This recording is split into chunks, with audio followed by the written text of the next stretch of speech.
Hello, आप देख रहे हैं उत्थान एजुकेशन का ऑनलाइन प्लेटफॉर्म। मैं हूं आपके साथ डॉक्टर टी आर चौधरी।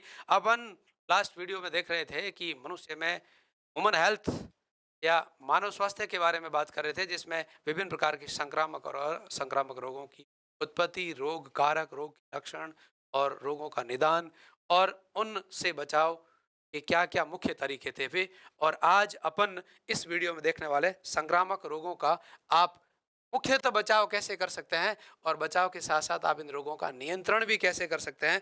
तो इसके लिए बहुत जनरल और साधारण सी सामान्य बातें हैं। उनमें से सबसे पहली बात है स्वच्छता, पर्सनल हाइजीन।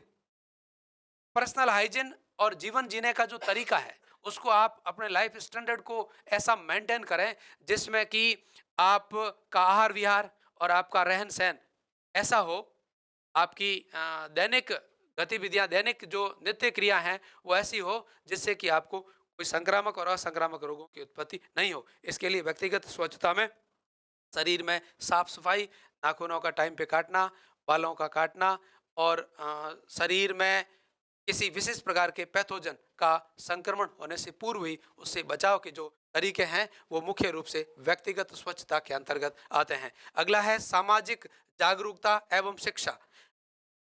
एक संक्रामक या असंक्रामक बीमारियों का शरीर में फैलने से पूर्व आप उस क्षेत्र विशेष में या किसी समाज विशेष में ऐसी शिक्षा के माध्यम से जागरूकता लाएं जिसमें वो साफ सफाई पर विशेष रूप से ध्यान दें, कचरा प्रबंधन पर विशेष प्रकार से ध्यान दें, अपशिष्ट पदार्थों के निस्तारण में विशेष रूप से ध्यान दें और जो भी संक्रामक रोगों को उत्पन्न करने वाले वाहक है उनको खत्म करने पर विशेष रूप से जागरूकता अभियान, वो जागरूकता अभियान इलेक्ट्रॉनिक माध्यम से कर सकते हैं, वो जागरूकता अभियान शिक्षा के माध्यम से कर सकते हैं, वो जागरूकता अभियान विशेष प्रकार की शिविर के माध्यम से कर सकते हैं जिसमें चिकित्सा क्षेत्र में जो हॉस्पिटल के अपशिष्ट पदार्थ होते हैं जिनमें हॉस्पिटली अपशिष्ट कहते हैं, वो मुख्य रूप से रोगों का फैलने का मुख्य कारक होता है। तो उसको किसी ऐसे जलाशयों में नहीं डालना है, यानी उसको जलाकर नष्ट करना है। बाकी सीवरेज जो है शहरी क्षेत्र की या बड़े कस्बों की जो सीवरेज है उसको जलाशयों तक नहीं जाने देना है।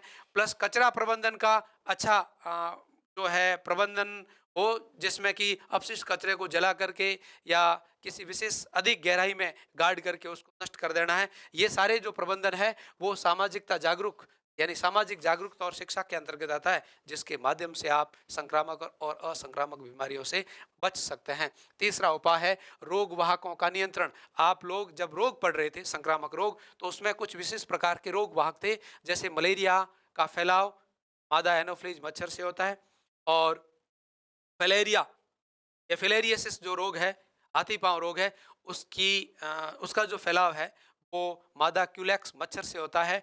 डेंगू एडिज एजिप्टाई मच्छर से होता है। उसी प्रकार से जो घरेलू मक्खियां हैं वो ये कोलेरा, विब्रियो कोलेरा है और टाइफाइड है और हेपेटाइटिस है। दूषित पानी और भोजन है वो भोजन और पानी को दूषित करती है जिसके माध्यम से कई प्रकार के संक्रामक रोग फैलते हैं। तो इन सब को रोकने के लिए जो ये रोग वाहक है आर्थ्रोपोडा संघ के जो कीट है, इन कीटों को नियंत्रित करके आर्थ्रोपोडा संघ के जो कीट है उन कीटों को नियंत्रित करके और विशिष्ट वाहकों को खत्म करके और रोगों का नियंत्रण किया जा सकता है। तो इसके लिए क्या क्या उपाय है? सबसे पहला उपाय है वाहकों को खत्म करने का कि वाहक अपने जो अंडे देते हैं वो नमी वाले स्थान या जलीय माध्यम में या कीचड़ में देते हैं। तो कीचड़ कहीं पर भी आसपास में दिखाई दे तो उसको या तो वहाँ पर्याप्त मिट्टी डालकर खत्म कर दें, और मिट्टी से खत्म होने लायक कीचड़ नहीं है, जलाशय में जल भरा हुआ है, तो उसके ऊपर मिट्टी का तेल डाल दें जिससे उसके ऊपरी सतह का जो पृष्ठ तनाव है वो कम हो जाएगा, जिससे जो इनके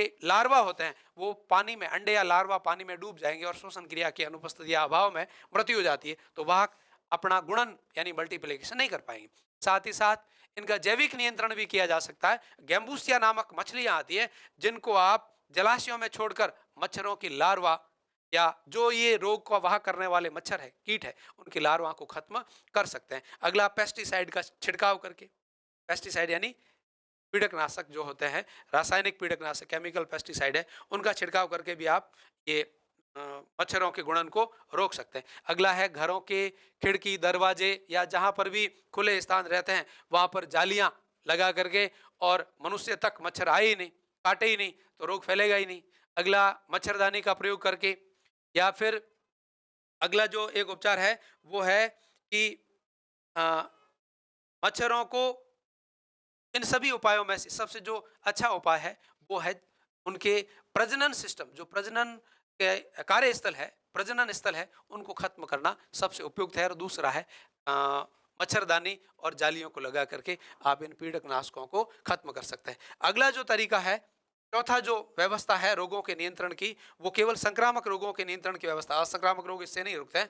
तो संक्रामक रोगों के नियंत्रण की जो व्यवस्था है वो है आइसोलेशन, अर्थात जिस रोगी को कोई विशेष प्रकार की गंभीर बीमारी हो रखी है और उनका संक्रमण स्वस्थ रोगी व्यक्ति से स्वस्थ व्यक्ति तक होने की संभावना रहती है, तो उस व्यक्ति रोगी व्यक्ति को पृथक कर दीजिएगा।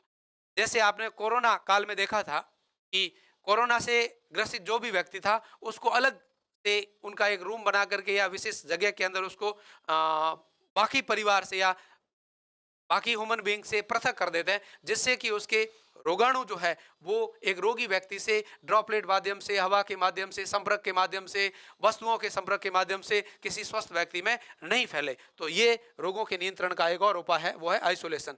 अगला है संक्रमण के पश्चात रोगों का उपचार।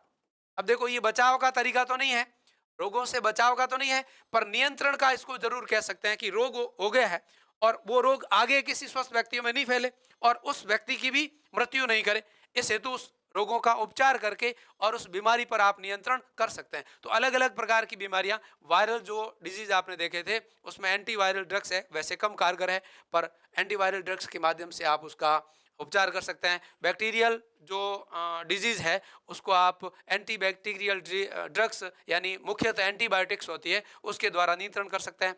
और हेलमंथीस कृमियों से जो रोग उत्पन्न हो रहे थे उनको एंटी हेलमंथीस मेडिसिन जो होती है उनके द्वारा नियंत्रित करते हैं। और जो फंजाई या कवकों से रोग उत्पन्न हो रहे थे उनको आप एंटी फंगल मेडिसिन के द्वारा नियंत्रित करते हैं। तो जो जिस प्रकार की कैटेगरी का डिजीज है उसका डायग्नोस डॉक्टर के द्वारा किया जाए और फिर उसके अगेंस्ट में जो भी माइक्रोबियल्स के अगेंस्ट में जो भी मेडिसिन है उसको उचित या समुचित प्रयोग करके और रोग का उपचार किया जा सकता है। और अगला रोगों के संक्रमण से बचाव और नियंत्रण दोनों के लिए जो विधि है वो है टीकाकरण यानी वैक्सीनेशन। वैक्सीनेशन रोगों के नियंत्रण का एक अच्छा तरीका है, रोगों से बचाव का भी एक अच्छा तरीका है। अर्थात वैक्सीनेशन एक ऐसी विधि है जिसमें व्यक्ति के शरीर में विशेष प्रकार के पदार्थों को प्रवेश करवाकर और उस व्यक्ति के शरीर की उन रोग विशेष से लड़ने की एक विशेष क्षमता क्रिएट की जाती है।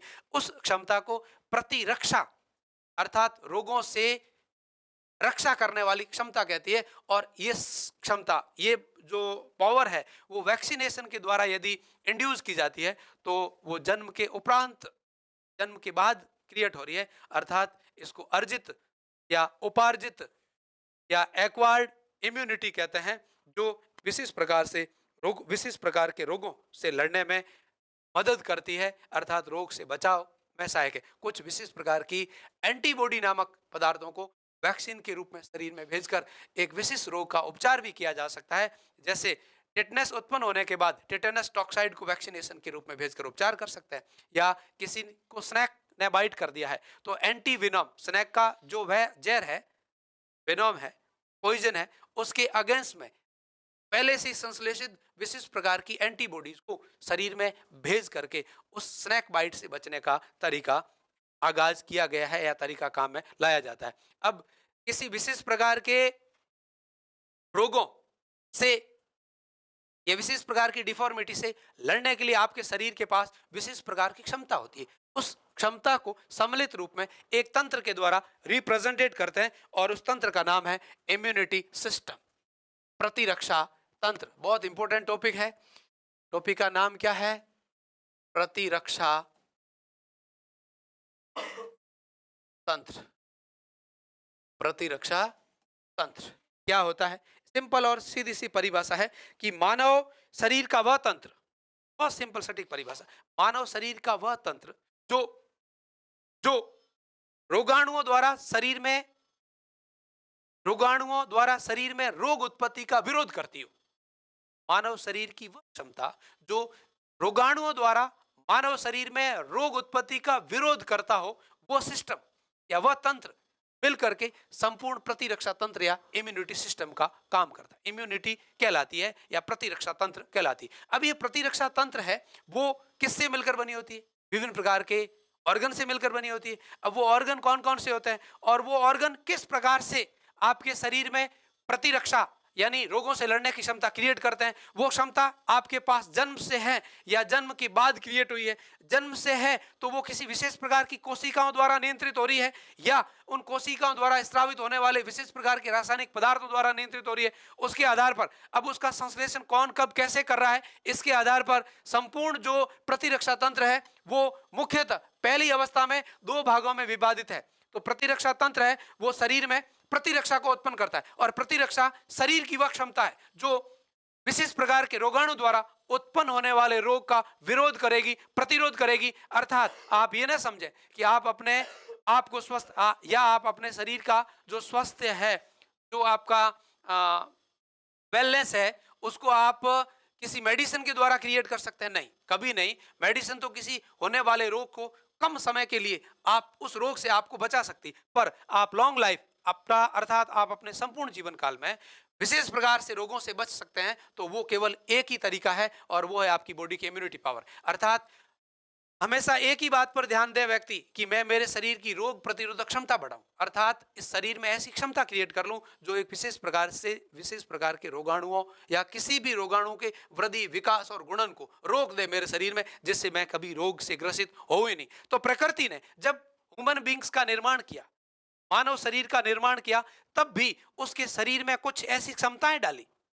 वो क्षमता उसमें रोगों की उत्पत्ति का विरोध करती है, अर्थात रोगाणुओं के गुणन वृद्धि और विकास को रोकती है।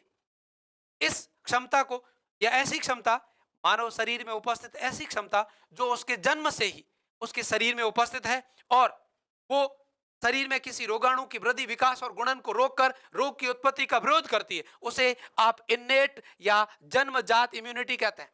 इसको सहज भी कहते हैं, इन्नेट, या इसको जन्म जात प्रतिरक्षा भी कहते हैं। इसको सहज प्रतिरक्षा इसलिए कहते हैं क्योंकि सहजता से ही मनुष्य के शरीर में उसके जन्म के समय ही उपस्थित रहती है। जन्मजात इसलिए कहते हैं क्योंकि जन्म से पूर्व इस प्रकार की इम्यूनिटी आपके शरीर में उपस्थित है और वो किसी रोगाणुओं के वृद्धि विकास और गुणन को आपके शरीर में रोककर विशेष प्रकार के रोगों से लड़ने की आपका क्षमता क्रिएट करती है। इसलिए अब इम्यूनिटी जो शब्द है उसकी उत्पत्ति जो आप मैं कहूं तो एक इम्यूनिस नामक लैटिन शब्द से हुई है। इम्यूनिटी शब्द की उत्पत्ति इम्यूनिस नामक लैटिन शब्द से हुई है, जिसका शाब्दिक अर्थ होता है स्वतंत्र करना। स्वतंत्र करना, स्वतंत्र करना किससे? रोगों से। अर्थात मानव शरीर की ऐसी क्षमता जो उसे रोगों से स्वतंत्र रखती है। मानव शरीर में उपस्थित ऐसी क्षमता जो उसे किसी विशेष प्रकार की रोग से स्वतंत्र रखने का कार्य करती है, वो प्रतिरक्षा क्षमता कहलाती है। और ये प्रतिरक्षा क्षमता का अध्ययन, इस प्रतिरक्षा क्षमता का अध्ययन विज्ञान की जिस शाखा में किया जाता है, प्रतिरक्षा क्षमता का अध्ययन विज्ञान की जिस शाखा में किया जाता है उसको इम्यूनोलॉजी कहते हैं। याद रखना ये बात।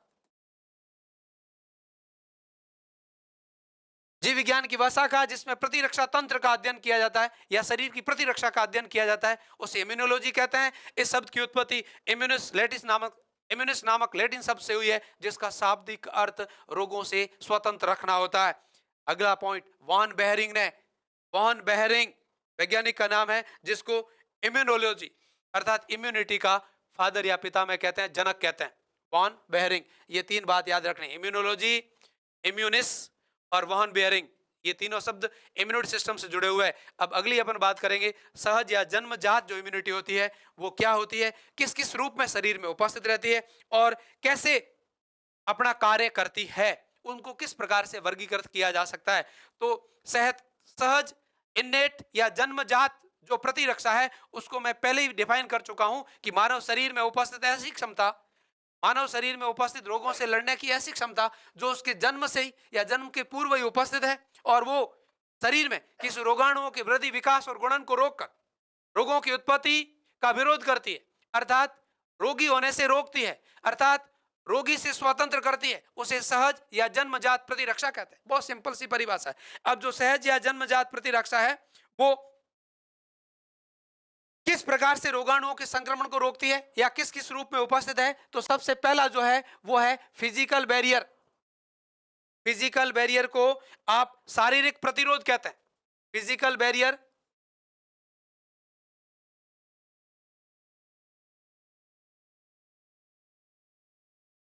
फिजिकल बैरियर शारीरिक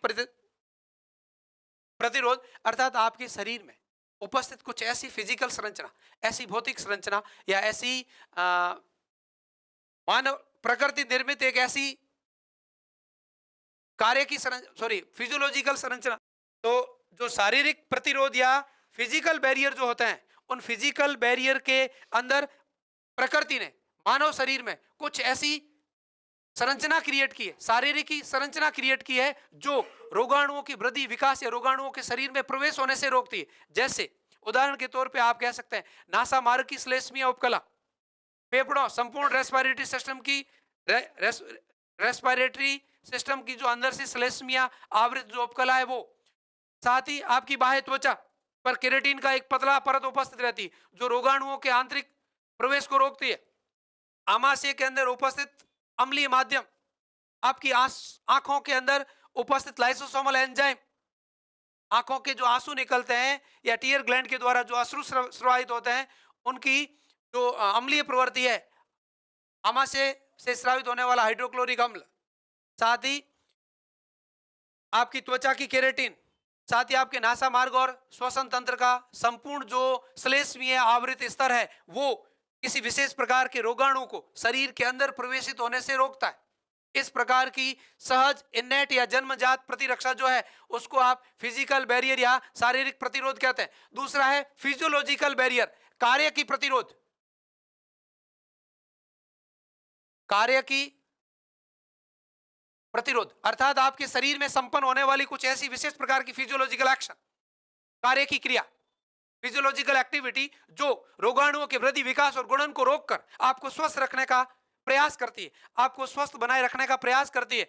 ऐसी जन्मजात क्षमता आपके शरीर की कार्य की प्रतिरोध नामक इननेट इम्यूनिटी या सहज या जन्मजात प्रतिरक्षा कहलाती है। इसका उदाहरण है, बहुत सिंपल से उदाहरण है। सबसे पहला उदाहरण है फीवर, बुखार। आप बुखार जब भी अपने को आता है, बात को समझने का, बुखार जब भी अपने को आता है, ज्वर आता है, बुखार ज्वर फीवर कुछ भी कहें, वो आता है तो आपके शरीर का तापमान सामान्य ताप से बढ़ जाता है। अब मैं कहूं मानव शरीर का सामान्य तापमान 37 डिग्री सेल्सियस होता है, और जैसे ही आपके शरीर में कोई पैथोजन जाता है, आपके शरीर में कोई रोगाणु जाता है और अपना वृद्धि विकास और गुणन करके और आपके शरीर में रोग के लक्षण उत्पन्न करता है, तब सबसे पहला लक्षण अधिकांश रोगों में देखने को मिलता है कि ज्वर आता है, बुखार आता है, और उस बुखार में शरीर का तापमान 2 से 3 डिग्री सेल्सियस बढ़ जाता है, कभी कभी 4 डिग्री यानी 41 डिग्री सेल्सियस तक चला जाता है। अब उस तापमान में आखिर क्या है, वो आप यूं नहीं समझें कि आपके शरीर में परेशानी उत्पन्न करने के लिए वो ऐसा किया है। ये बॉडी की एक इन्नेट इम्यूनिटी है, बॉडी की सहज या जन्मजात प्रतिरक्षा है, और ये बॉडी में ऐसा कुछ कार्य की अर्थात फिजियोलॉजिकल परिवर्तन होते हैं जिससे शरीर अपना तापमान बढ़ाता है, और तापमान बढ़ाकर जो आपके शरीर का अनुकूल तापमान है वही तापमान आपके शरीर में रोग उत्पन्न करने वाले रोगाणु का भी अनुकूल तापमान था। ठीक बात है। और उस अनुकूल तापमान पर वो रोगाणु मजे से वृद्धि और विकास कर रहा था, अपना अत्यधिक तीव्र संख्या में, अधिक तीव्र संख्या में अपना गुणन कर रहा था। और जैसे ही शरीर का तापमान बढ़ता है तो उसकी अनुकूलता भी खत्म हो जाती है, अब उसके भी वृद्धि विकास और गुणन में कमी आ जाती है। तो बुखार जो आ रहा है, फीवर जो आ रहा है, वो पर रोगाणुओं की अनुकूलता को खत्म करने के लिए, शरीर उन रोगाणुओं की वृद्धि विकास और गुणन को रोकने के लिए अपनी खुद की अनुकूलता शो कर रहा है, और अपन डॉक्टर के पास जाते हैं, डॉक्टर फटाक से बुखार उतरने की टेबलेट देता है। अब बुखार उतरेगा तो आपके शरीर को तो शांति थोड़ी बहुत मिलेगी, पर साथ ही साथ उन जो पैथोजन, जो रोगाणु आपके शरीर में गुणन कर रहे हैं, मल्टीप्लिकेशन कर रहे हैं, उनको कितनी शांति मिलेगी, और वो कितने धूम धड़ाके के साथ अब अपना गुणन वृद्धि विकास करके और कोशिकाओं को संक्रमित करके और रोग के लक्षणों को और अधिक गंभीर कर सकते हैं। इसलिए जो बुखार है, फिजियोलॉजिकल बैरियर का सबसे पहला उदाहरण है वो है बुखार। ये बुखार आपके शरीर में एक विशेष प्रकार की प्रतिरक्षा है, जिसको जन्मजात, इन्नेट या सहज कार्य की प्रतिरोध नामक प्रतिरक्षा कहते हैं। दूसरा है मुंह से लार का निकलता। अब भोजन जब आप करते हैं तो भोजन के साथ दुनिया भर के रोगाणु और पैथोजनों को अपन भोजन के साथ लेते हैं। अब जो लार निकलती है मुख गुहा में, भोजन का यांत्रिक पाचन होता है दांतों के द्वारा, और टंग उनके अंदर जीवा जो है उसमें लार को मिश्रित करती है। लार के अंदर भी लाइसोसोमल एंजाइम उपस्थित रहते हैं, जो पैथोजन, रोगाणु, बैक्टीरिया की बाह्य कोशिका भित्ति का अपघटन कर उन्हें खत्म करने में सहायक है। तो प्रकृति जब आपका निर्माण कर रही थी, मानव जाति का निर्माण कर रही थी, तब आपके शरीर में ऐसी कुछ विशेष प्रकार की कार्य की प्रतिरोध नामक जन्मजात या सहज इम्यूनिटी को क्रिएट करके भेजा है, जिससे कि आप अपना सामान्य स्वस्थ जीवन लंबे समय तक जी सके। अगला इसका उदाहरण है आंखों से आंखों से अश्रुओं का निकलना। आंखों से जो आंसू निकलते हैं उनमें विशेष प्रकार के लाइसोसोमल एंजाइम पाए जाते हैं।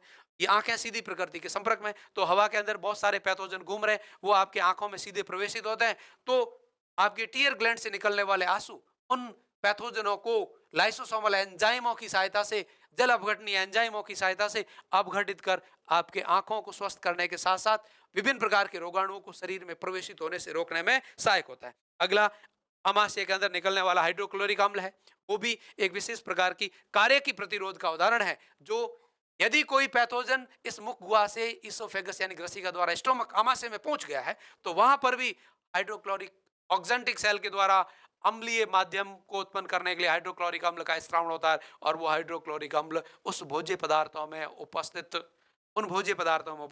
विशेष प्रकार के पैथोजन रोगाणुओं की बाह्य कोशिका भित्ति को नष्ट कर खत्म करते हुए रोग प्रतिरोधक क्षमता को उत्पन्न करते हैं। अगला है सेलुलर बैरियर। आपके शरीर में प्राकृतिक रूप से प्रकृति ने कुछ ऐसी विशेष प्रकार की कोशिकाएं आपकी बॉडी फ्लूइड, शारीरिक तरल और शरीर के कोशिकांगों में ऐसी विशिष्ट प्रकार की कोशिकाओं को छोड़ रखा है, जो इन सब बैरियर को पार करते हुए कोई पैथोजन यदि आपकी इंटरनल बॉडी फ्लूइड तक पहुंच गया है, तो वहां पर भी कुछ कोशिकाएं उपस्थित है, वो उस पैथोजन को सीधा ही पकड़कर खा जाती है और शरीर में रोग उत्पन्न होने से रोक देती है, अर्थात रोग प्रतिरोधक क्षमता को उत्पन्न करती है, इम्यूनिटी को उत्पन्न करती है। ऐसी इम्यूनिटी भी इन्नेट, सहज यानी जन्मजात ही होती है। उसके उदाहरण मैं आपको बता रहा हूं, जैसे रक्त में उपस्थित मैक्रोफेगोसाइट सेल, जैसे न्यूट्रोफिल कोशिकाएं होती है, जो रक्त के अंदर डब्ल्यूबीसी जो है, उस डब्ल्यूबीसी में से जो ग्रेनुलोसाइट होते हैं, उस ग्रेनुलोसाइट में सबसे अधिक प्रतिशतता में पाई जाने वाली लगभग 65-70% तक पाई जाती है ग्रेनुलोसाइट की न्यूट्रोफिल, और वो न्यूट्रोफिल बड़े आकार की डब्ल्यूबीसी है, जो रक्त में प्रवेशित होने वाले, लसिका में प्रवेशित होने वाले रोगाणुओं को सीधा ही पकड़कर भक्षण कर लेती है। भक्षाणु कोशिका कहलाती है, फेगोसाइटिक सेल कहलाती है। इसी प्रकार से रक्त में उपस्थित मोनोसाइट दो प्रकार की, लिम्फोसाइट और मोनोसाइट और लिम्फोसाइट, ये दोनों अग्रेनुलोसाइट प्रकार की डब्ल्यूबीसी है, जो रक्त में प्रवेशित होने वाले रोगाणुओं को विशेष प्रकार के रासायनिक पदार्थ स्रावित करके मारती है या फिर सीधा ही खा करके खत्म कर देती है। मोनोसाइट सबसे बड़े आकार की डब्ल्यूबीसी है, जिसमें किडनी सेप्ट का केंद्रक उपस्थित रहता है, जो रोगाणुओं को सीधे पकड़ के खाने में सहायक होती है, अर्थात सीधे रोगाणु पर अटैक करके रोग प्रतिरोधक क्षमता उत्पन्न करती है। वैसे ही आपका जो सेंट्रल नर्व सिस्टम है, सीएनएस है, उसमें सेरिब्रोस्पाइनल फ्लूइड पाया जाता है।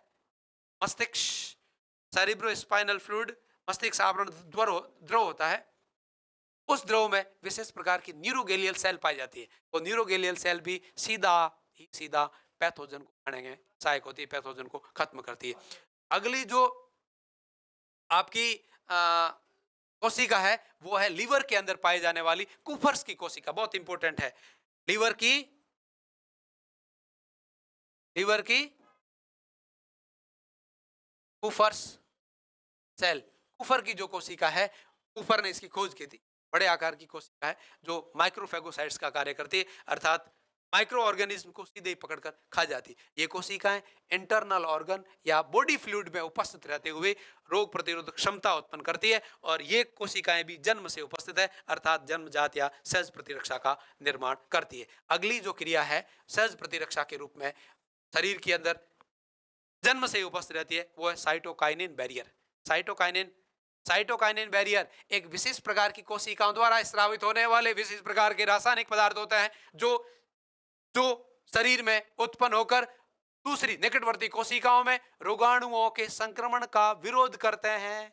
उदाहरण है इसका बहुत इंपॉर्टेंट चीज है, वो है इंटरफेरॉन प्रोटीन। ये एक विशिष्ट प्रकार की प्रोटीन है जो वायरल संक्रमित कोशिकाओं द्वारा उत्पन्न होती है। इंटरफेरॉन प्रोटीन वायरल या वायरस संक्रमित कोशिकाओं द्वारा उत्पन्न होने वाली एक विशिष्ट प्रकार की प्रोटीन जो निकटवर्ती कोशिका में पहुंचकर उस कोशिका में वायरस के संक्रमण का विरोध करती है। इस विशेष प्रकार की प्रोटीन की खोज आइसैक एवं लिंडमैन ने 1957 में की थी। ये कोशिका, बहुत इंपॉर्टेंट बात कर रहा हूं, ये एक विशेष प्रकार की साइटोकाइनिन जन्मजात सहज प्रतिरक्षा है जो शरीर में विशेष प्रकार के रोगाणु अर्थात वायरस के संक्रमित होने पर उन संक्रमित वायरल संक्रमित कोशिकाओं द्वारा उत्पन्न होगी और उसके निकट उपस्थित कोशिकाओं पर अटैक करके उस पे निकट उपस्थित कोशिकाओं पर जाकर के सुरक्षा का एक कवच पहना देती है जिसमें अब वायरस का संक्रमण नहीं हो सकता है। तो शरीर किसी विशेष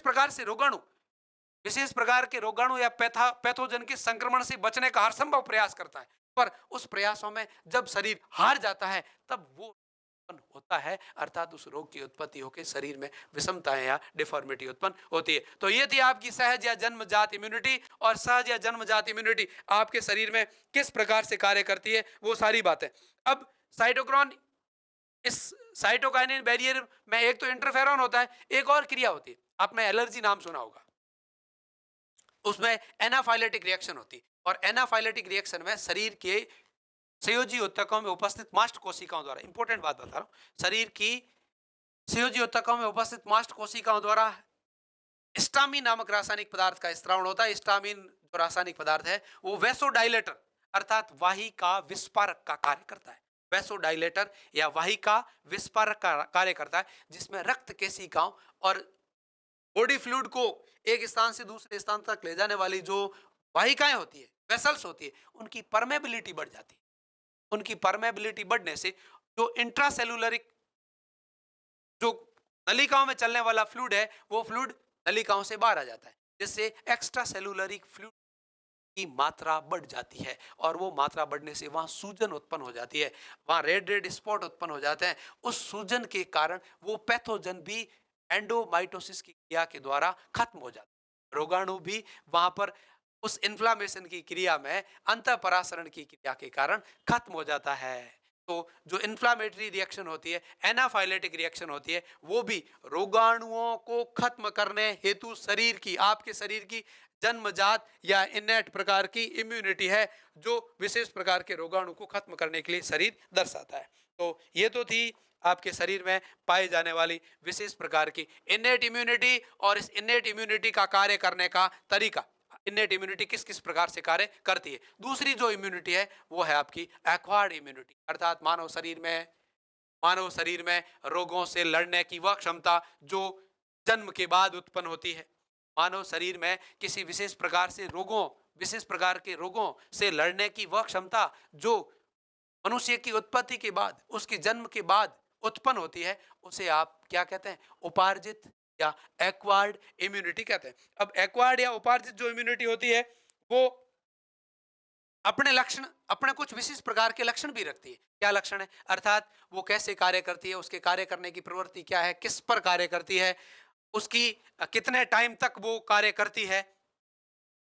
इनेट शरीर में जन्म के बाद उत्पन्न हुई है तो कब उत्पन्न होगी और कितने समय तक कार्य करेगी। अब इनेट इम्यूनिटी है वो कैसे उत्पन्न होती है, तो उसकी उत्पन्न होने के तरीके के आधार पर ये दो प्रकार की होती है। एक तो होती सक्रिय और दूसरी होती निष्क्रिय। अब सक्रिय इनेट इम्यूनिटी, सक्रिय जो एक्वायर्ड इम्यूनिटी है, एक्वायर्ड का मतलब तो सीधी सीधी बात है कि अर्जित की गई है शरीर में, और वो अर्जित हुई है, वो कब हुई है? जन्म के बाद अर्जित हुई है, इसलिए इसको अर्जित या एक्वायर्ड कह रहे हैं। अब वो अर्जित जो हो रही है, वो अर्जित होने वाली इम्यूनिटी शरीर के सक्रिय योगदान से बनी है तो उसको एक्टिव इम्यूनिटी कहेंगे, और वो शरीर के बिना किसी सक्रिय योगदान के ही उत्पन्न हो रही है। मैं अर्जित इम्यूनिटी जो है, एक्वायर्ड इम्यूनिटी है, उसके बारे में संक्षिप्त कुछ परिकल्पनाएं, संक्षिप्त बातें आपके सामने बता रहा हूं। विस्तार से इसका अध्ययन आप आगे से करेंगे। तो सबसे पहले तो ये उत्पन्न हो कैसे रही है, इसकी उत्पत्ति में शरीर सक्रिय रूप से योगदान कर रहा है तो उसको आप एक्टिव एक्वायर्ड इम्यूनिटी कहेंगे। और इसकी उत्पत्ति में आप जिस शरीर में ये उत्पन्न हो रही है उसमें उस वो शरीर कोई सक्रिय रूप से योगदान नहीं कर रहा है, तो उसको इनएक्टिव या पैसिव या निष्क्रिय एक्वायर्ड इम्यूनिटी कहते हैं। इसका उदाहरण भी बता रहा हूं कि आपने बाहर से आपके शरीर में कोई एंटीजन भेजा। सक्रिय और निष्क्रिय का उदाहरण बता रहा हूं कि आपने बाहर से कोई एक एंटीजन भेजा। एंटीजन क्या होते हैं? एक विशेष प्रकार के भौतिक कह सकते हैं, रासायनिक कह सकते हैं या जैविक कह सकते हैं, पदार्थ हो सकते हैं। भौतिक, जैविक या रासायनिक पदार्थ होते हैं जिनके पास एक विशेष प्रकार की सूचना, जिनके पास एक विशेष प्रकार के संकेत निहित होते हैं, जो अपने शरीर में प्रवेशित होकर के विशेष प्रकार की एंटीबॉडी के संश्लेषण का प्रेरण करते हैं, प्रेरित करते हैं। और इस प्रकार से एंटीबॉडी जब बनती है, उस एंटीबॉडी के बनने में या निर्माण में आपका शरीर सक्रिय रूप से योगदान दर्शाता है, भाग लेता है। और वो सक्रिय भाग ले रहा है, इसलिए उस इम्यूनिटी को आप सक्रिय एक्वायर्ड या अर्जित प्रतिरक्षा कहते हैं। एक्टिव एक्वायर्ड इम्यूनिटी, सक्रिय अर्जित प्रतिरक्षा। दूसरा, यदि आपने बाहरी किसी दूसरे सजीव में बनी बनाई एंटीबॉडी आपके शरीर में डाली, तो भी वो किसी विशेष प्रकार के रोग की उत्पत्ति का विरोध तो करेगी। शरीर में रोग प्रतिरोधक क्षमता तो उत्पन्न करेगी, अर्थात वो भी जन्म के बाद उत्पन्न हो रही है और उत्पन्न होने के बाद शरीर में रोग प्रतिरोधक क्षमता भी उत्पन्न कर रही है, अर्थात वो अर्जित है। पर उसको बनाने में शरीर, जिस शरीर में वो आई है, उस शरीर ने कोई विशेष सक्रिय रूप से योगदान नहीं किया या सक्रिय रूप से भूमिका नहीं निभाई, इसलिए आप उसको पैसिव या इनएक्टिव एक्वायर्ड इम्यूनिटी कहते हैं। जैसे आपने बनी बनाई टिटनेस रोग होने के बाद आपने टिटनेस का उपचार करने के लिए बनी बनाई एंटी टिटेनस टॉक्सॉइड को शरीर में भेजकर टिटनेस का उपचार करने का प्रयास किया है, तो आप उसको टिटनेस की एक्वायर्ड इम्यूनिटी, कैसी?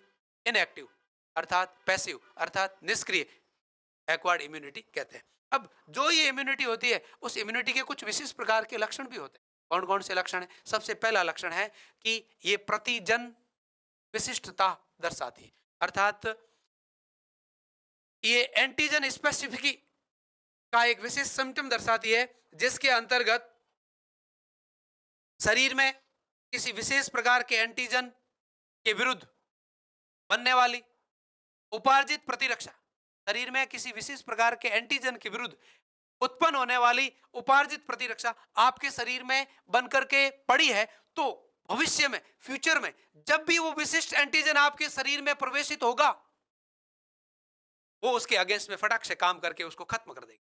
अब जैसे मैं कहूं कि आपको स्मॉल पॉक्स का एक टीका दिया, माता का एक टीका दिया, उस टीके में क्या होते हैं?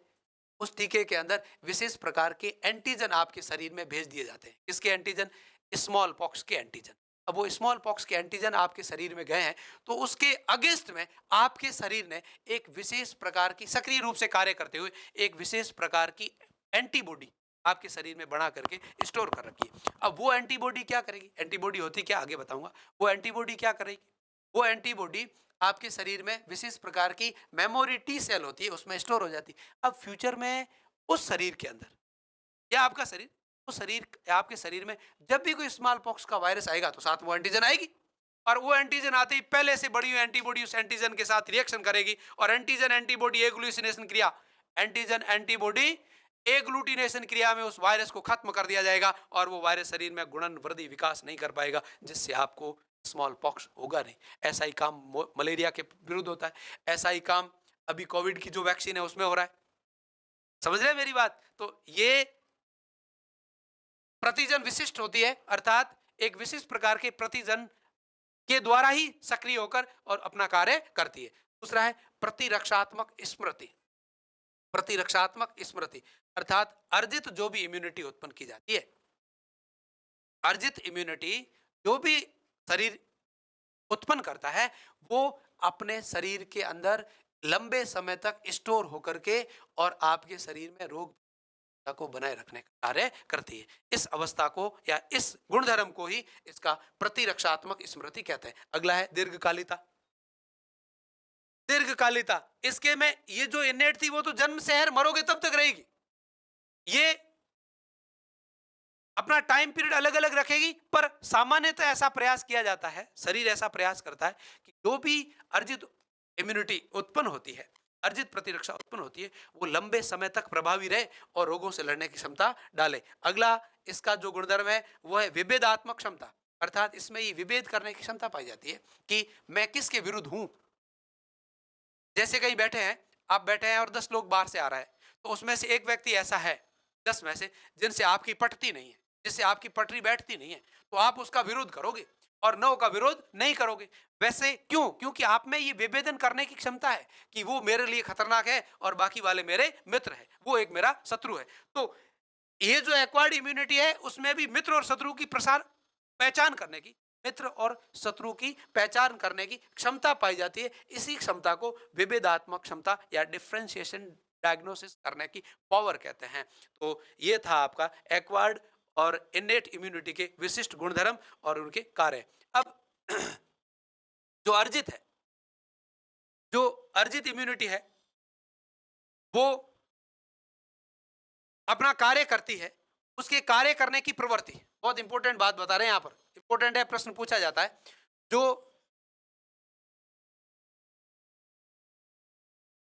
एक्वायर्ड इम्यूनिटी है, आपकी उपार्जित प्रतिरक्षा जो है वो कार्य करने की प्रकृति के आधार पर दो प्रकार की होती है। इससे पहले मैं कह रहा था कि वो उत्पन्न कैसे हुई है, उसकी प्रकृति के आधार पर भी दो प्रकार की, वो आगे पढ़ने वाला है। पर उससे पहले अपन ये पढ़ रहे हैं कि जो आपकी एक्वायर्ड या एक्वायर्ड या अर्जित जो प्रतिरक्षा है उत्पन्न हुई है, वो प्रतिरक्षा किस रूप में कार्य कर रही है, तरल अवस्था में कार्य कर रही है या कोशी की अवस्था में कार्य कर रही है, उसके आधार पर ये जो जो आपकी एक्वायर्ड इम्यूनिटी है वो दो प्रकार की होती है। पहला है तरल प्रतिरक्षा, पहला है तरल प्रतिरक्षा, इसको होमोरल या तरल प्रतिरक्षा भी कहते हैं। इस तरल प्रतिरक्षा में विशेष प्रकार के तरल माध्यम में एक विशेष प्रकार के प्रोटीन से निर्मित एंटीबॉडी या प्रतिरक्षी के अणु उपस्थित रहते हैं और वो प्रतिरक्षी के अणु शरीर में जन्म के बाद उत्पन्न हुए हैं इसलिए अर्जित हो गए, और वो प्रतिरक्षी के अणु तरल माध्यम में उपस्थित रहते हुए शरीर में रोग प्रतिरोधक क्षमता उत्पन्न करते हैं।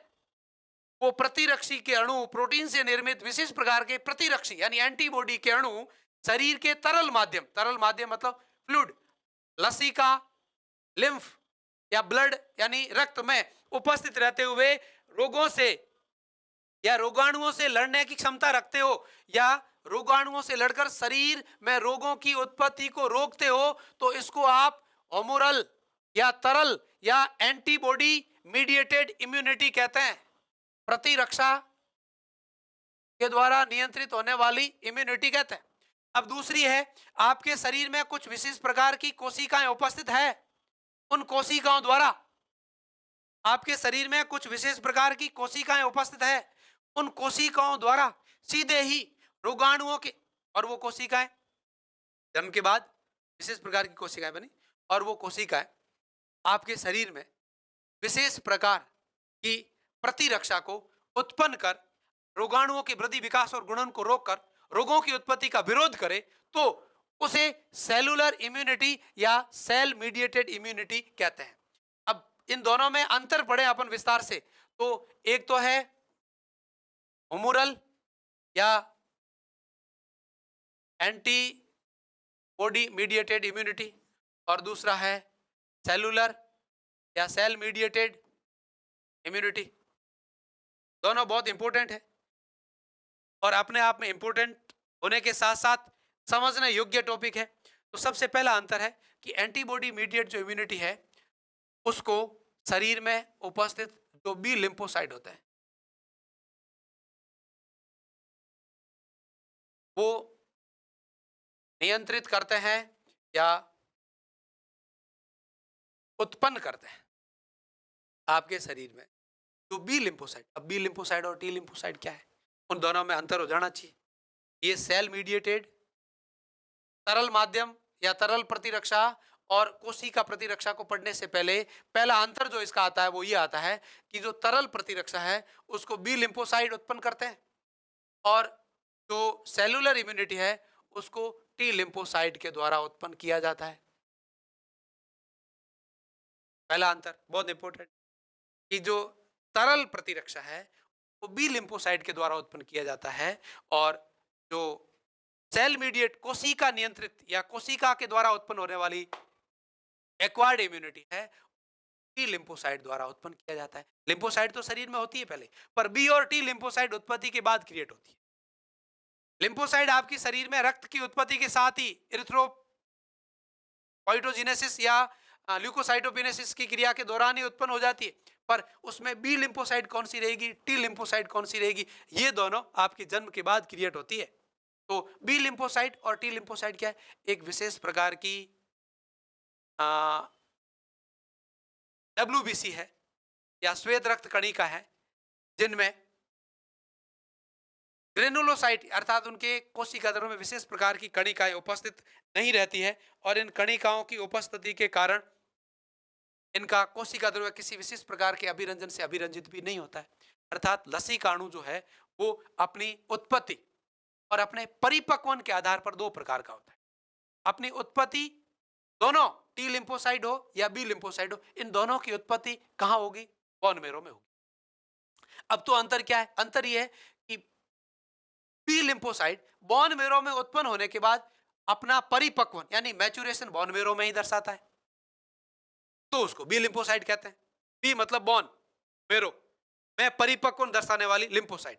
अगला है टी लिम्फोसाइट, वे लसिकाणु या वे लिम्फोसाइट जो बोन मेरो में उत्पन्न होने के बाद थाइमस ग्रंथि के द्वारा स्त्रावित होने वाले थाइमोसिन हार्मोन से नियंत्रित थाइमोसिन हार्मोन के नियंत्रण में अपना परिपक्वन दर्शाते हैं, उन्हें आप टी लिम्फोसाइट कहते हैं। बस सिंपल सी बात है। अब अंतर क्या हुआ, तो पहला अंतर तो ये हो गया कि बी लिम्फोसाइट बोन मेरो में उत्पन्न होता है, बी लिम्फोसाइट जो है वो बोन मेरो में उत्पन्न होता है और बोन मेरो में ही उसकी परिपक्वन होती है। टी लिम्फोसाइट बोन मेरो में उत्पन्न हो रहा है और थाइमस ग्रंथि में अपना परिपक्वन दर्शाता है। दूसरा अंतर, बी लिम्फोसाइट जो होता है वो शरीर में बी लिम्फोसाइट जो होता है वो शरीर में आपकी तरल प्रतिरक्षा को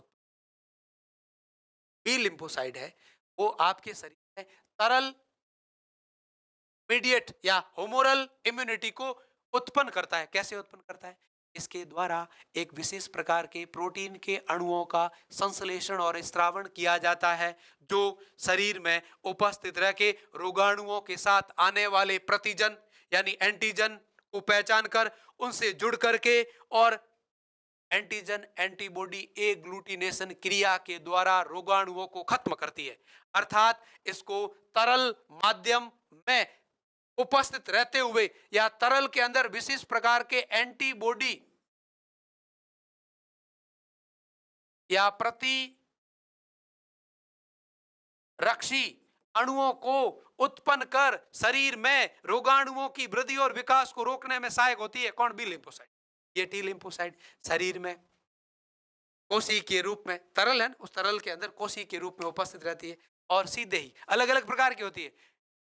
हेल्पर टी सेल होती है, किलर टी सेल होती है, सस्पेंसर टी सेल होती है और मेमोरी टी सेल होती है। चार प्रकार है। ये अलग अलग रूप में उपस्थित रहते हुए शरीर में प्रवेशित होने वाले रोगाणुओं पर ये किलर सेल सीधे ही अटैक करेगी और उसको खत्म कर देगी। अर्थात शरीर की सेलुलर इम्यूनिटी या सेल मीडिएटेड इम्यूनिटी को नियंत्रित करती है।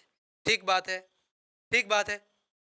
अब ये क्या करती, शरीर के किसी भी ऊतक में प्रवेशित होने वाले ये क्या करती, शरीर के किसी भी ऊतक में प्रवेशित होने वाले रोगाणुओं की वृद्धि और विकास को रोकती, क्योंकि एंटीबॉडी तो सब जगह पहुंच जाएगी और ये केवल और केवल बॉडी फ्लूइड जो है उसमें प्रवेशित होने वाले रक्त और प्लाज्मा में प्रवेशित होने वाले रोगाणुओं की वृद्धि और विकास को रोकती है। कौन, टी लिम्फोसाइट। अगला जो अंतर है वो यह कि ये विभाजित होकर के या इसके द्वारा नए विशेष प्रकार के प्रोटीन का संश्लेषण किया जाता है और वो एंटीबॉडी के रूप में शरीर के विभिन्न ऊतक अंग में उपस्थित रहकर रोगाणुओं की वृद्धि और विकास को रोकती है। रोकने का तरीका क्या है? रोगाणुओं के ऊपर आएगा एंटीजन, और वो एंटीजन किसी विशेष प्रकार की एंटीबॉडीज के साथ जुड़ेगा, और उस एंटीजन के ऊपर विशेष प्रकार की एंटीबॉडी जुड़ करके एंटीजन एंटीबॉडी एग्लूटिनेशन की क्रिया द्वारा रोगाणु को खत्म कर दिया। ये क्या करती है? रोगाणु को सीधे पकड़ करके भक्षण करती है, सीधा ही पकड़ करके खाती है। इसलिए इसको किलर टी सेल के रूप में जाना जाता है। तो ये तो होगी आपकी टी और बी लिम्फोसाइट में अंतर। अब अपन अंतर पढ़ेंगे तरल प्रतिरक्षी या एंटीबॉडी मीडिएटेड प्रतिरक्षा और सेलुलर इम्यूनिटी या सेल मीडिएटेड इम्यूनिटी के अंदर। तो इनमें अंतर क्या है? सबसे पहला, ये बी लिम्फोसाइट तरल वाला किससे होगा? B lymphocyte. तरल या एंटीबॉडी, एंटीबॉडी का निर्माण ही किससे हो रहा है? बी लिम्फोसाइट से।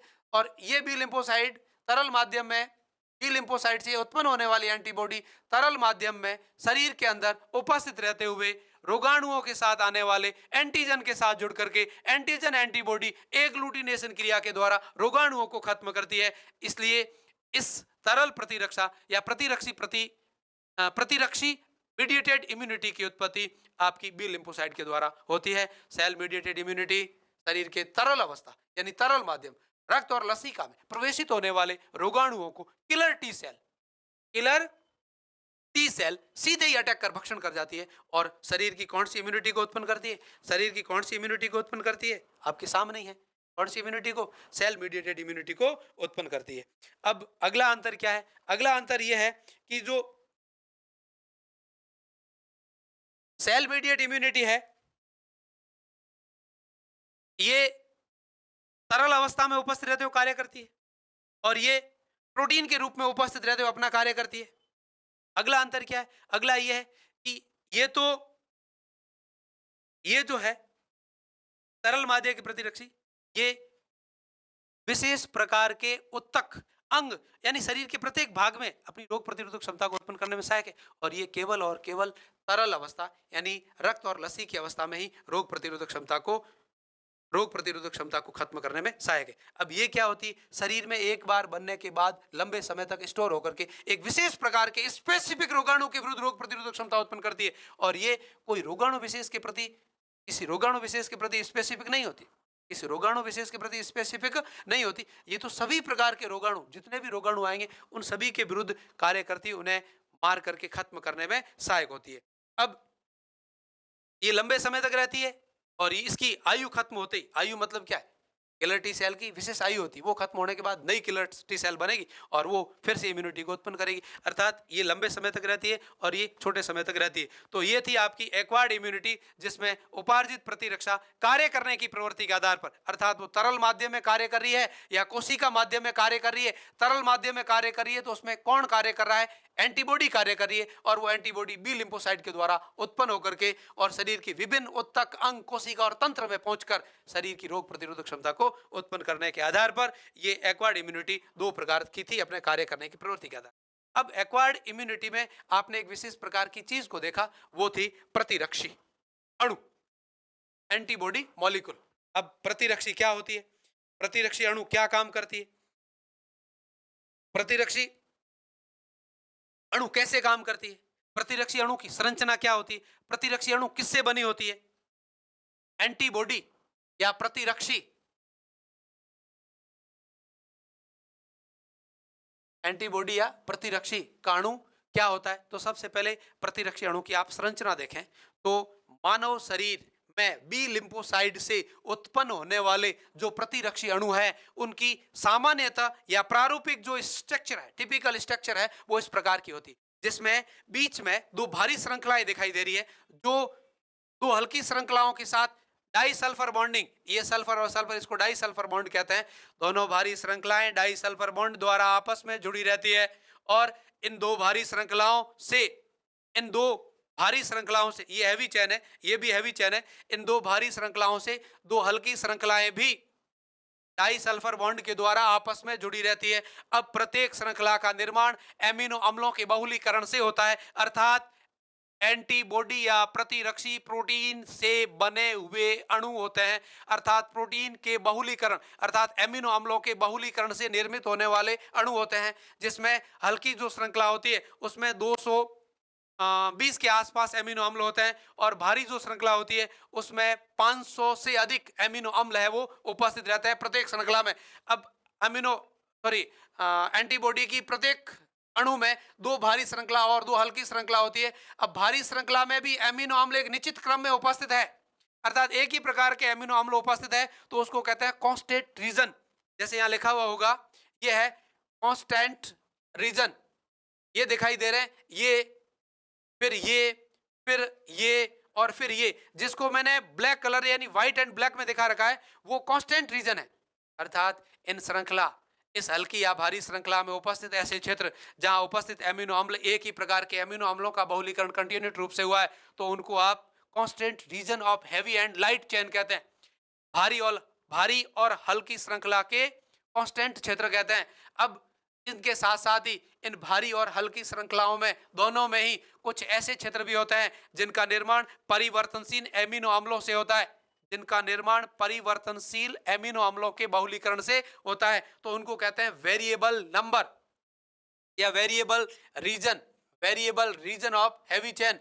ये हैवी चेन का वेरिएबल रीजन है, ये भी हैवी चेन का वेरिएबल रीजन है, और ये आपके लाइट चेन का वेरिएबल रीजन है।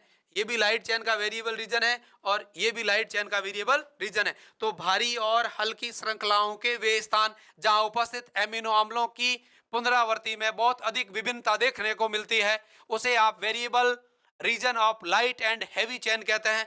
अब दोनों हल्की श्रृंखलाएं भारी श्रृंखलाओं से डाई सल्फर बॉन्ड से जुड़ी रहती है और दोनों भारी श्रृंखलाएं भी आपस में डाई सल्फर बंध के द्वारा जुड़ी रहती है। साथ ही साथ इन स्थानों पर एंटीबॉडी रिकॉग्नाइज्ड साइट उपस्थित रहती है, या इस एंटीबॉडी के साथ एंटीजन को बांधने का स्थल भी उपस्थित रहता है। वो इस सिरे पर भी रहता है, इस सिरे पर भी रहता है। अर्थात इस एंटीबॉडी से संबंधता रखने वाली एंटीजन आपके शरीर में जैसे ही आता है, उस एंटीजन के ऊपर ये एंटीबॉडी चला जाता है और वह एंटीबॉडी पहुंच करके और उस एंटीजन के साथ मतलब एग्लूटिनेशन की क्रिया करेगी, और जैसे ही एंटीजन के साथ ये एंटीबॉडी पहुंचकर एग्लूटिनेशन की क्रिया करेगी, तो उस पैथोजन का खात्मा हो जाएगा, खत्म हो जाएगा, और वो पैथोजन अब रोग उत्पन्न नहीं कर पाएगा। तो एंटीबॉडी के ऊपर एंटीजन के जुड़ने का स्थल होता है, पर जुड़ता जाके कौन है? एंटीबॉडी। एंटीबॉडी के ऊपर एंटीजन के जुड़ने का स्थल होता है, उसको एंटीजन बॉन्डिंग साइट कहते हैं, और इस साइट पर एंटीबॉडी जाकर के जुड़ जाता है और रोगाणु को खत्म कर देता है। अब ये एंटीबॉडी है, वो अपनी कार्य करने की प्रवृत्ति, अब एंटीबॉडी, जितने भी एंटीबॉडी है वो सब के सब एंटीबॉडी किससे बनेंगे? बी लिम्फोसाइट से बनेंगे। सारे के सारे एंटीबॉडी किससे बनेंगे? बी लिम्फोसाइट से बनेंगे। होते क्या है? एक विशेष प्रकार की इम्यूनोग्लोबुलिन्स प्रोटीन होती है।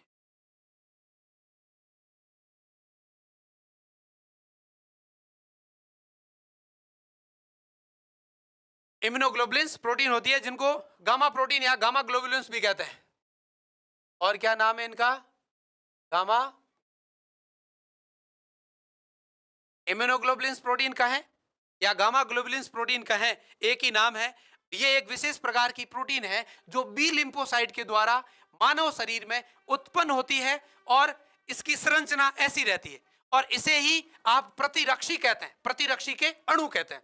ये प्रतिरक्षी के अणु प्रत्येक शरीर के प्रत्येक अंग, प्रत्येक उत्तक, प्रत्येक कोशिका या तंत्र में उपस्थित रह के रोगाणुओं के साथ आने वाले एंटीजन के साथ जुड़ करके और शरीर में रोग प्रतिरोधक क्षमता उत्पन्न करते हैं। बहुत इंपॉर्टेंट बातें हैं ये। अब देखिएगा, अब ये होते कितने प्रकार के हैं और ये किस प्रकार से कैसे काम करते हैं, और इनकी प्रतिशतता आपके लसीका या रक्त में कितनी रहती है, बॉडी फ्लूइड में ये कितने प्रतिशत मात्रा में उपस्थित रहते हैं, इनका आकार कितना अधिक होता है, इनके आधार पर ये प्रतिरक्षी अणु टोटल 5 प्रकार के होते हैं। जो पहला प्रकार है वो है IgA, इम्यूनोग्लोबुलिन्स ए। पहला प्रकार क्या है? इम्यूनोग्लोबुलिन्स ए। तो ये क्या है? ये मानव शरीर में उपस्थित कुल इम्यूनोग्लोबुलिन्स प्रोटीन, अर्थात IG प्रोटीन, जितने टोटल IG प्रोटीन है उसका लगभग 13% भाग बनाता है। IgA कितने प्रतिशत भाग बनाता है? लगभग 13% भाग बनाता है। अगली बात क्या है? ये ये मदर मिल्क, बहुत इंपॉर्टेंट बात बता रहा हूं, मदर मिल्क, म्यूकस यानी श्लेष्मा और अश्रु यानी टीयर में उपस्थित रहते हुए शिशु में रोग प्रतिरोधक क्षमता उत्पन्न करेंगे, आंखों में रोग प्रतिरोधक क्षमता उत्पन्न करेंगे, और म्यूकस जहां जहां निकलता है, जहां जहां श्लेष्मा निकलती है, उन उन सभी स्थानों पर रोग प्रतिरोधक क्षमता को बनाए रखने में ये सहायक है। अर्थात बी लिम्फोसाइट द्वारा उत्पन्न होने वाली ये प्रतिरक्षी अणु, अर्थात ये एंटीबॉडी के अणु कहां उपस्थित रहते हैं? आपके आंसुओं में भी उपस्थित रहते हैं, आपकी लार में भी उपस्थित रहते हैं, आपके म्यूकस में भी उपस्थित रहते हैं, और माता द्वारा माता द्वारा प्रसव में जस्ट उत्पन्न होने वाले शिशु को जो प्रथम स्तनीय पान करवाया जाएगा, जिसको कोलोस्ट्रम या खींच कहते हैं, उसके अंदर भी आईजीए नामक एंटीबॉडी उपस्थित रहती है, जो शिशु के शरीर में जाकर रोग प्रतिरोधक क्षमता उत्पन्न कर रोगाणुओं की वृद्धि और विकास को रोकती है, और शिशु एक सामान्य जीवन स्वस्थता से जी सकता है। देखो कितनी मजे की बातें प्रकृति ने आपके शरीर में डाल रखी है। दूसरा है आईजीएम। आईजीएम देखिएगा, ये शरीर में उपस्थित कुल इम्यूनिटी, शरीर में उपस्थित कुल आईजी प्रोटीन या इम्यूनोग्लोबुलिन प्रोटीन का 6% भाग बनाती है। कितने प्रतिशत भाग है? 6% भाग बनाती है। और ये आपके शरीर में उपस्थित ये जितने भी एंटी इम्यूनोग्लोबुलिन प्रोटीन है, उस सब में बड़े आकार की एंटीबॉडी अणुओं से मिलकर बनी होती है, अर्थात इसको आईजीएम कहते हैं। इसका मुख्य गुणधर्म क्या है? ये सबसे बड़े आकार की होती है, और ये सीधे ही, और ये शरीर में कितने प्रतिशत उपस्थित है? 6%। ये कितने प्रतिशत उपस्थित है? 13%। ये शरीर में प्रवेशित होने वाले रोगाणुओं पर उपस्थित एंटीजन से सीधे जुड़ करके और उनको खत्म करने का कार्य करती है। तीसरा है आईजीडी, बहुत इंपॉर्टेंट है। आईजीडी आपके शरीर में सबसे कम से थोड़ा अधिक कह सकते हैं, 1% तक उपस्थित रहती है। सबसे कम तो ई होती है। ये कितना है? लगभग 1% तक उपस्थित रहता है। क्या करता है? तो आप कहेंगे ये आपके शरीर में उपस्थित बी लिम्फोसाइट जो है उनको सक्रिय करने का कार्य करती है, और ये बी लिम्फोसाइट और नए प्रकार के इम्यूनोग्लोबुलिन प्रोटीन का निर्माण करे। कार्य क्या है? आईजीडी का 1% रूप से उपस्थित रहती है शरीर में बनने वाले बी लिम्फोसाइट को फिर से इस प्रकार की प्रोटीन के संश्लेषण की वृद्धि और विकास को प्रेरित करने का कार्य ये करती है। तीसरा है आईजीई, सबसे कम मात्रा में उपस्थित रहती है और प्रति सप्ताह में कह सकते हैं 0.002% तक उपस्थित रहती है, या पॉइंटों में उपस्थित रहती है यूं कह सकते हैं। और इसका कार्य है शरीर की जहां जहां एलर्जी क्रियाएं होगी, जहां जहां एनाफाइलेटिक्स रिएक्शन होगी, वहां वहां इस प्रकार की इम्यूनोग्लोबुलिन प्रोटीन को देखने में इम्यूनोग्लोबुलिन प्रोटीन देखने को मिलती है। अगला है आईजीजी। ये मानव शरीर में सबसे अधिक मात्रा में मतलब 80% की मात्रा में उपस्थित रहती है। मानव शरीर में कितने प्रतिशत तक? 80% तक उपस्थित रहती है।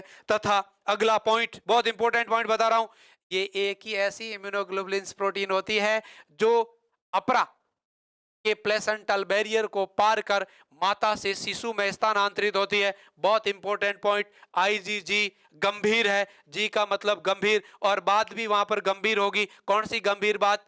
बात गंभीर यह है कि ये माता के रक्त में उपस्थित रहती है। रक्त में क्या? सब में उपस्थित रहती है। और माता के रक्त से शिशु का जो प्लेसेंटा जुड़ा है, उस प्लेसेंटल बैरियर को पार कर शिशु में जाती है, और शिशु में जन्म से पूर्व ही पहुंचकर शिशु में रोग प्रतिरोधक क्षमता उत्पन्न करती है, जिससे गर्भस्थ शिशु भी बीमार नहीं पड़ता है। प्रकृति ने आपको जीवित रखने के लिए पता नहीं कितने कितने सिस्टम डाले हैं, फिर भी कभी न कभी मरोगे जरूर रे। अब कैसे कब क्या मृत्यु होगी, ये तो प्रकृति ही बता सकती है। तो ये थी आपकी प्रतिरक्षी के विभिन्न प्रकार के अणु। अब यहां बार बार एक चीज आ रही है, एंटीजन, प्रतिजन, और दूसरी चीज आ रही है प्रतिरक्षी यानी antibody. What is the difference between antigen and antibody? प्रतिरक्षी और प्रतिजन दोनों में अंतर क्या है? आखिर इन दोनों में आप कैसे विभेद कर सकते हैं?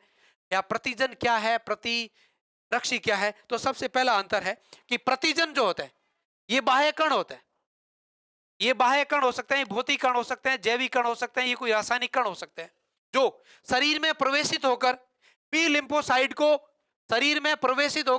बी लिम्फोसाइट को ये विशेष प्रकार की एंटीबॉडी या प्रतिरक्षी के निर्माण को प्रेरित करते हैं। कोई प्रॉब्लम नहीं, कोई दिक्कत नहीं, बिल्कुल सिंपल सी बात होगी। ठीक बात है। क्या है? ये बाह्य कण है और ये क्या है? शरीर के अंदर बनने वाली विशेष प्रकार की प्रोटीन है। अब दूसरा क्या है? ये प्रोटीन के बने हो सकते हैं, ये कार्बोहाइड्रेट के बने हो सकते हैं, ये वसा के बने हो सकते हैं, ये कोई भौतिक भी हो सकते हैं, ये कोई रासायनिक पदार्थ भी हो सकते हैं और मानव शरीर में प्रवेशित होते हैं किसकी सहायता से? विशेष प्रकार के रोगाणुओं की सहायता से। साथ ही साथ आपके शरीर में भी उपस्थित है विशेष प्रकार के एंटीजन, आपकी डब्ल्यूबीसी पे भी उपस्थित है विशेष प्रकार के एंटीजन, आपकी आरबीसी की सतह पर बहुत सारे एंटीजन उपस्थित है। वही आपकी एग्लूटिनेशन की क्रिया को डिटरमाइन करते हैं, निर्धारित करते हैं। तो ये कहेंगे आप बाह्य कारक भी हो सकते हैं या आंतरिक कारक भी हो सकते हैं, किंतु ये शरीर के अंदर ही बनते हैं, जीवों के शरीर में बनते हैं। अब यूं हो सकता है एक जीव के शरीर में बनाकर दूसरे जीव के शरीर में डाल सकते हैं, ये एक अलग बात है, पर इसका निर्माण जीवित कोशिकाओं यानी बी लिम्फोसाइट के द्वारा होता है। और ये तो या तो शरीर में प्राकृतिक रूप से विशिष्ट प्रकार की कोशिकाओं के ऊपर उपस्थित रहेंगे या बॉडी फ्लूइड में भी उपस्थित रह सकते हैं, जो एक विशिष्ट प्रकार की एंटीजन जो होती है वो एंटीबॉडी के निर्माण को प्रेरित करती है। दूसरे, इनकी रासायनिक संरचना में बहुत बड़ा अंतर है। ये सदैव और सदैव प्रोटीन के बने होते हैं। किसके बने होते हैं? सदैव और सदैव प्रोटीन के बने होते हैं। और ये क्या हो सकता है? प्रोटीन भी हो सकता है, फैट भी हो सकता है, कार्बोहाइड्रेट भी हो सकता है, भौतिक कारक भी हो सकता है, रासायनिक कारक भी हो सकता है।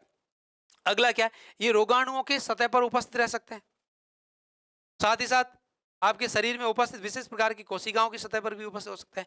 और ये आपके शरीर में तरल माध्यम में उपस्थित जो तरल है, बॉडी फ्लूइड है, लसिका है, ब्लड है, उसके अंदर इस प्रकार की संरचना के रूप में उपस्थित रहते हैं। ये शरीर में सामान्यतः बाहर से प्रविष्ट होते हैं, ऐसा भी कह सकते हैं, बाहर से प्रविष्ट होकर के और इन कोशिकाओं को इनके संश्लेषण को प्रेरित करते हैं। तो ये था आपके एंटीजन और एंटीबॉडी में विशेष प्रकार का अंतर। अब सेलुलर मीडिएट इम्यूनिटी यानी कोशिका नियंत्रित जो प्रतिरक्षा है, इसमें अपन थोड़ा सा और स्टडी करते हैं कि जो कोशिका नियंत्रित प्रतिरक्षा है, सेल मीडिएट इम्यूनिटी है, वो सबसे पहली बात है कि किसके द्वारा होती है? टी सेल या टी लिम्फोसाइट कह सकते हैं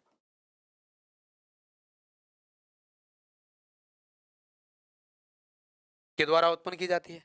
अब उसमें क्या करती है टी लिम्फोसाइट? तो अपन ये कहेंगे कि जो टी लिम्फोसाइट है वो आपके शरीर में विशेष प्रकार से कोशी के रूप में उपस्थित रहती है और उपस्थित रहते हुए शरीर में बाहर से प्रवेशित होने वाले जीवाणुओं को या यूं कहें कि पैथोजन रोगाणुओं को खत्म करने में सहायक है। तो जो टी सेल या टी लिम्फोसाइट है वो मुख्यतः कितने प्रकार की होती है? 4 प्रकार की आपकी टी लिम्फोसाइट होती है। सबसे पहली है killer T cell.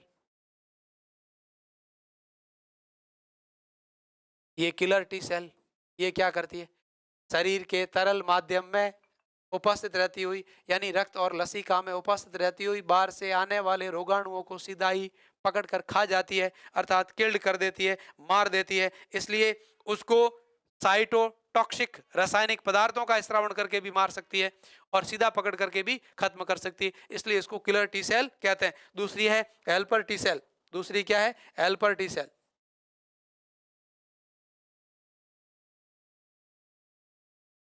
Helper T cell ये अन्य प्रकार की जो टी सेल है, जैसे किलर टी सेल है, मेमोरी टी सेल है, सस्पेंडेड टी सेल है, उन सब की कार्य करने में मदद करती है, उनको कार्य करने के लिए हेल्प करती है, इसलिए इसको हेल्पर टी सेल कहते हैं। तीसरी जो टी सेल है उसको मेमोरी टी सेल कहते हैं।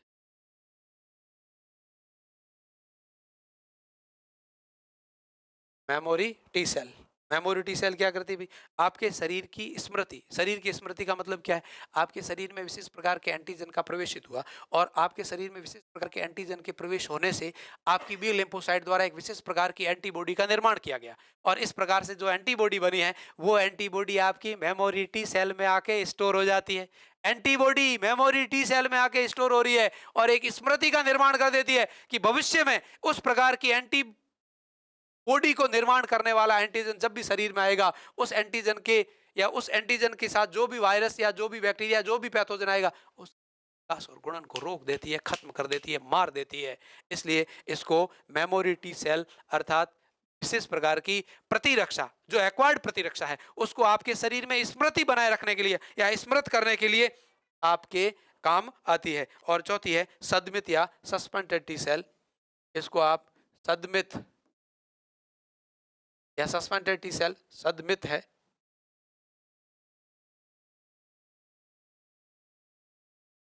क्या मतलब है? टी कोशिकाएं यदि इनके कार्यों को रोका नहीं जाए तो ये पागल हो जाती है, और पागल होकर के कौन सी, ये किलर टी सेल इतनी पागल हो जाती है कि शरीर खुद की कोशिकाओं को ही खाना शुरू कर जाती है। शरीर के अंदर की जो कोशिका है, जो आपके बॉडी के टिश्यू है, आपकी बॉडी की जो सेल है, उनको अपने आसपास की कोशिकाओं को ही खाना शुरू कर देती है। इसको पता ही नहीं रहता है कि मैं क्या कर रहा हूं। तो इसके कार्य को नियंत्रित करती है, अर्थात इसके कार्यों को सदमित कर इन सब के कार्यों को नियंत्रित रूप से संपन्न करवाते हुए आपके शरीर की सेल मीडिएट या कोशिका नियंत्रित इम्यूनिटी को बनाए रखने का कार्य करता है। तो ये थी आपकी सेल मीडिएट इम्यूनिटी और कोशिका मीडिएट इम्यूनिटी। अब अगला जो ये प्रतिरक्षा है वो एक्टिव और पैसिव कैसे रहती है। जो ये इम्यूनिटी उत्पन्न हो रही है वो एक्टिव और पैसिव कैसे रहेगी, इसको अपन नेक्स्ट वीडियो में देखेंगे, क्योंकि वीडियो बहुत ज्यादा लंबा हो रहा है।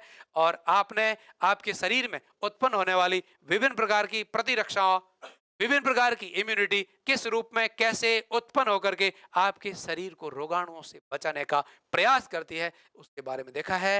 नेक्स्ट अपन देखेंगे जो आपके शरीर में उपार्जित इम्यूनिटी है, अर्जित इम्यूनिटी है, एक्वायर्ड इम्यूनिटी है, वो एक्टिव रूप से उत्पन्न हुई है या पैसिव रूप से, अर्थात आपका शरीर सक्रिय योगदान करते हुए उस इम्यूनिटी को उत्पन्न कर रहा है, या फिर बाहर से बिना कोई शरीर के सक्रिय योगदान से बनी बनाई एंटीबॉडी आप अपने शरीर में डाल करके आपकी रोग प्रतिरोधक क्षमता को बना रहे हैं। इनके बारे में विस्तृत से एक्टिव और पैसिव इम्यूनिटी को अपन विस्तार से कल देखेंगे। आज इतना ही। Thank you so much.